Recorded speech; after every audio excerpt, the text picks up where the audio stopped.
السلام عليكم ورحمة الله وبركاته. قل فرنا كبجمتوتا أهل لمي في قاتشنا جرى ما تدري ولي قلاتي كانوا تكنا جنو يروكس جنو كنا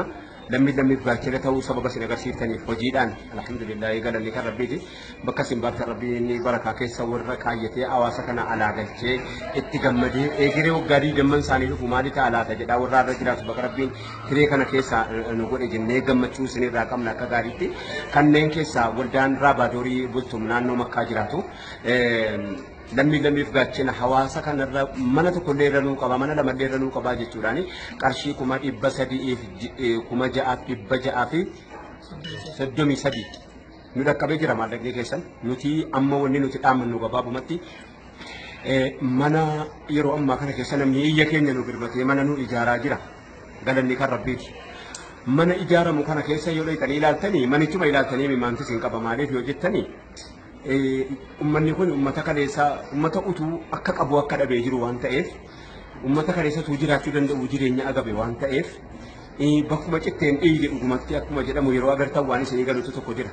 namni tokko mana kana waggaa tokko iyyuu waa itti bitee namaan guutu akkuma beekamu amma immoo waa itti bitaan guutaa jedhaan jiru firaasha tokko nama tokko firaasha tokko yoo xiqqaate qarshii 800 900 qarshii 1000 amma maallaqa dhufe kana isin hawaasni makka raabaadorii garii raabaadorii bultum maallaqa isin ergitan kana gabaabumatti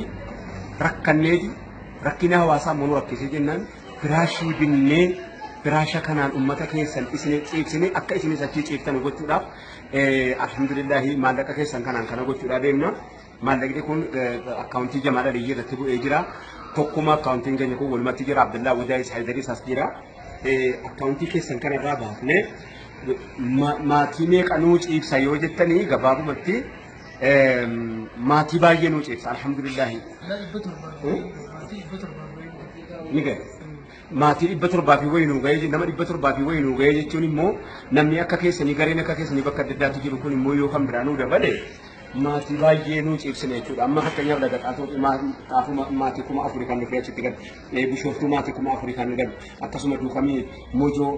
adaamaa bakka adda addaatti jechuudha hawaasni keenya kun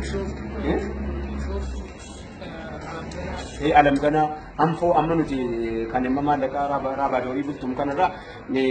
warra anfootu baay'ee nukatti miidhamee jira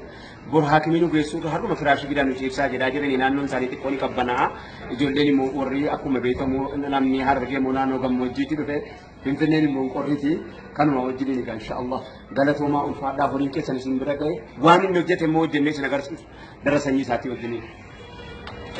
Anillee wanneen jiru mana tokko keessa ol seente inni akkuma beekamu jedhee lafti simintoodha giddaarri isaa qorqorroo gubbaan qorqorroodha wallaahi yoo ol seentee mana san keessa dhaabbattee agarte firaasha tokko nuti kanama tokko ciibsu kan ilmaan 5 qabu kan 6 qabu abbaan manaa haati manaa firaasha kana tokkotti waan argachuu hin dandeenye akkuma abbaan mataa jala kaatanii madaabara dugda jala kaatanii irra ciisanii har'a namni uummata kana ciibsee dhugaa rafee namni immoo achi dhaqee argee rafu ilmaan namarraa dhangalaatu durii hedduu qabdee yeroo cabsiti yeroo gabaabduu keessatti guruppii qabani guruppii san irratti sagalee qalisanii eeginaa daddaftanii akka deebisaan hin qabdanii hin jaalladhe. Akkas kun garee keenya sanarratti garee qabna garee irratti jamaal isiniif ergaa miidiyaa adda addaa irrattis ni ergaa haydar waan dabalachuu warri. Hedduu waan dabalu hin qabu dubbiin uummata keenya haqiiqaatti ofii keenya of ijaaruudhaaf maa ta'u gochuudhaaf waggaan yeroo gochuun barbaachisanii jechuudha. Amma kun qorqorroo keessa akkas ta'a qorri sun qorri jabaadha gannatitti deemaa jira ramadaanatti deemaa jira waan uummata keenya kana dubbachuu hin dandeenyu namni amma dandeenye man keenya gargaarsaa godhu jechuu malee. Biddilisi tokko firaashii tokko bakka addaa tokkotti yoo bittee fiduudha maal jettaa wada. Bismillaahi rahmaani rahiim alhamdulillahi rabbil aalamiin salaatu wasalaamu ala rasuulillah. Obboleeyyan keenya galatoo maatii wanni isin gootanillee ammallee gootanii bareedduudha ammallee jabaatanii akka gootanii garuu wanti kun egaa namuu waa walillee cinquu jiruu isin jiraattanillee ni beeyna haallee biyya namaa keessatti jiraattanii isin waan kana gootanillee jazaa keessan jannataa fi bilisummaadhaan rabbi isin yaa deebisu wanni guddoon ammoo haala keessa jiranii nama dhususiifneef dubbannaa jechuudha. Eega guyyaan dabre yookaan namni kun qorraan du'e eega simintoo irra dhukkubni sombaa qabee yookaan maaliin du'e bara akkanatti beelaan du'e yookaan akkanatti bara qabbanaan du'e jechuudha amma walii himnee waan sana akka keessaa baanu wanni beekamuu qabu uummanni kun uummata gammoojjii keessa lafti Somaalee san lafa gammoojjii lafa oowwaati bakki immoo naannoo nama qubatan kun naannoo Finfinnee naannoo qabbanaati jechuudha. Namni kun qilleensa sanirraa kana gisee dhufe hangam takka manni qorqorroon ijaaramee lafti simintoodha waan hangam nama yaachisu ni beektan jechuudha. Mana ijaarame mana keessatti kamitti akka galuun guutuun hin danda'amu ni beekne jechuudha. Waan guddoo abbaan namni qabeenya qabu hangam takka akka ta'e garuu nuti immoo hanga dirqama isaan san ilmaanii fi haadhaa fi ijoollee jira daa'immanii jira akkaataatti ciisanii waan oomishu akka uffatanii bareeduu irra ciisanii sanuma godhuudha wanti barbaannu ammaan tanaa fi kanumarra jabaadhaadha wanti keessan nu ga'ee jannataan galata keessan isin haa deebisu jazaakumullah khairan salaamu alaikum warahmatullahi wabarakatuh. Nuura fisaa jannata uummata isinuu irraftan argaa jira keessatti hawaasa keenya diiyaasporaa keessaa warra biyya arabaa galatoomaa nu jiraadha keessattiin jedha warra biyya arabaa keessatti warri biyya arabaa alaa nu galchitan na boonsitan nu boonsitan himimmaan nurraa haytan wallaahi jazaa keessa rabbi isiniif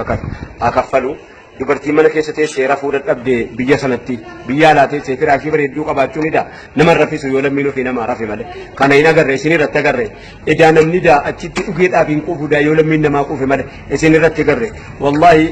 miliyoona 8 ol tuna akkaawuntii kiyya irratti gale amma dura miliyoona 8 ol akkaawuntii kiyya irratti galee jira akkaawuntii kiyya irratti galee kana keessaa miliyoonii 5 fi 200,000 fooyi baafne garii waan adda addaatiin goonee riipoortii kan gara fuulduraatti isinii dhiyeessitan ta'a kana hundi irra caala namni gumaata fudhate hawaasa naannoo arabaati hawaasa naannoo biyya arabaa jiraatu keessatti qaxar akkasuma Saudi Arabiyaan والله وان قدا هم كان جو إسني نت وان قدا نمرك كتاكيني أرجتي وان قدا ورقبتي وان تكو إسني موين قبلنو أكسني تجارتن كفيل كراتو كوني سن رافودا سو مالون كراتو كوني سن رافودا أما موكب يام واهي إلماني رتوامي كسن رافودا أبرد برستني لمي كيسن وفي أفاني فوتني لمي كيسن أفان كيسن يجرتني جنة كيسة ربين جنة كيسة نعمة سافاني سنكاو سنين جنة نوجرات ده رد نوجرات ده متى أول نقبضني متى كيسة ربي أول نقبو السلام عليكم ورحمة الله وبركاته.